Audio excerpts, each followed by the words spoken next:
एक गांव में एक कुम्हार रहता था। उसका नाम रघु था और वह अपने माटी के बर्तन बनाने के हुनर के लिए प्रसिद्ध था। लेकिन उसके काम में जितनी कुशलता थी, व्यापार में उतनी ही कठिनाई। रघु मेहनती था, लेकिन उसका दिमाग सरल था और उसे व्यापारिक चालों की समझ नहीं थी। रघु की पत्नी गीता अत्यंत चतुर और समझदार थी। वह न केवल कामकाज संभालती बल्कि पति के व्यापार में मदद भी करती थी। एक बार पास के गांव के साहूकार के कानों में रघु के बर्तन बनाने की काबिलियत की बात पहुंची। साहूकार बेहद चालाक और लालची था और उसने रघु से सस्ते दामों में बर्तन खरीदने की ठानी। साहूकार ने रघु को बुलाया और कहा, रघु भाई, मैं तुम्हारे सारे बर्तन खरीद लूंगा, लेकिन एक शर्त है, मुझे बर्तन बहुत सस्ते में चाहिए। रघु की सरलता और जरूरत को भांपते हुए साहूकार ने इतना कम दाम बताया कि रघु को नुकसान साफ दिखने लगा। रघु चिंतित होकर घर लौटा और सारी बात गीता को बताई।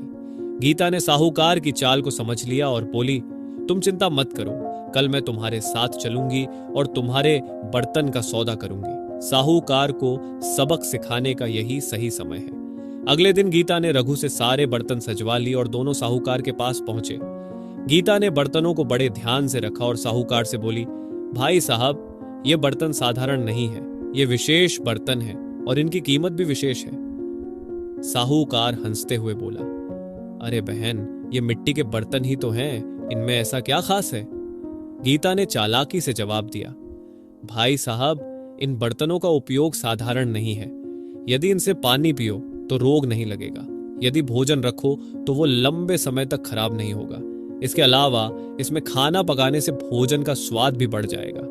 साहूकार को ये बातें अजीब लगीं, लेकिन गीता की बातों में ऐसी दृढ़ता थी कि वह उलझन में पड़ गया। फिर भी उसने चालाकी से कहा, ठीक है, लेकिन मैं इन्हें बहुत कम दाम में ही खरीदूंगा। गीता ने तुरंत जवाब दिया, ठीक है, कम दाम पर सौदा हो सकता है, लेकिन आपसे एक शर्त है। साहूकार ने हैरानी से पूछा, कौन सी शर्त?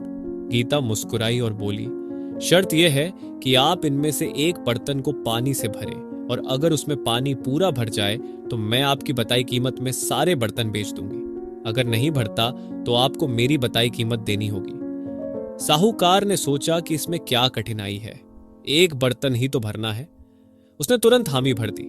गीता ने चुपके से एक खास बर्तन चुना और साहूकार को दिया। साहूकार ने बर्तन को पानी से भरना शुरू किया, लेकिन उसे समझ में नहीं आया कि पानी डालने पर भी बर्तन खाली का खाली ही दिखता है।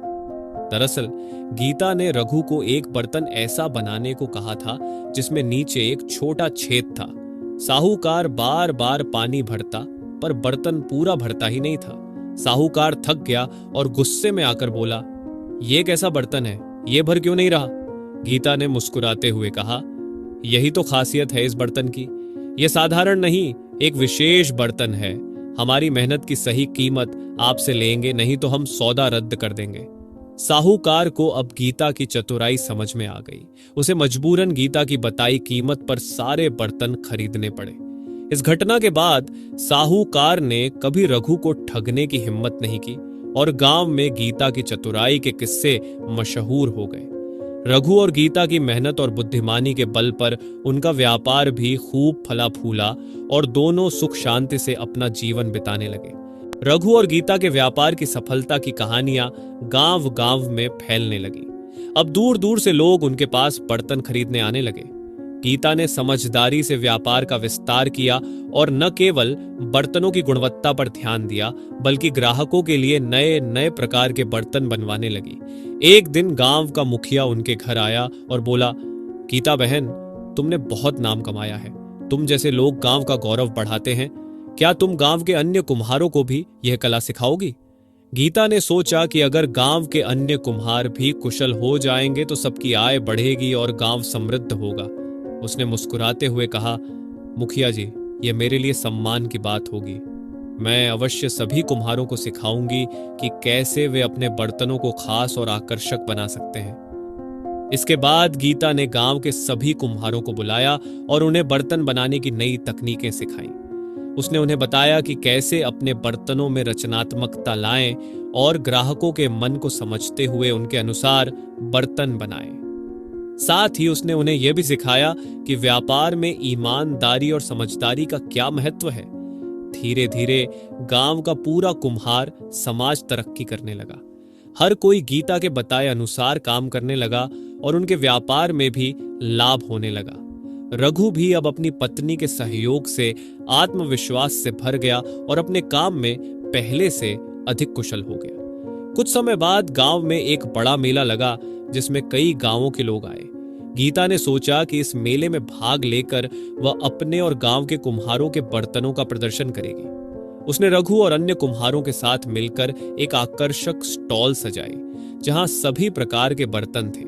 मिट्टी के घड़े, थाली, सुराही, दिए और कई अन्य सुंदर बर्तन। मेले में गीता और रघु का स्टॉल इतना लोकप्रिय हुआ कि सारे बर्तन जल्दी ही बिक गए। लोगों ने उनकी कला और गुणवत्ता की सराहना की। गीता की चतुराई और मेहनत के कारण न केवल उनके घर में समृद्धि आई, बल्कि गांव के अन्य कुम्हारों को भी अच्छी आय मिलने लगी। इस मेले के बाद गीता ने एक और कदम उठाने का निश्चय किया।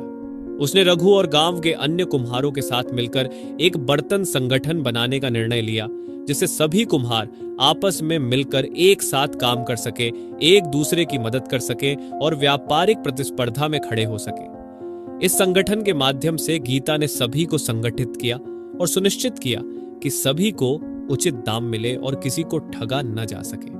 साहूकार जो पहले गीता और रघु को ठगने की कोशिश करता था, अब संगठन की ताकत के कारण कभी ठगी की सोच भी नहीं सकता था। गीता की चतुराई और संगठन क्षमता ने न केवल उसके परिवार को समृद्ध बनाया, बल्कि पूरे गांव के कुम्हारों को एक नई दिशा दी।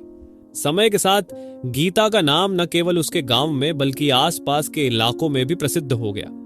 लोग उसकी व्यापारिक समझदारी, कुशलता और ईमानदारी के उदाहरण देने लगे।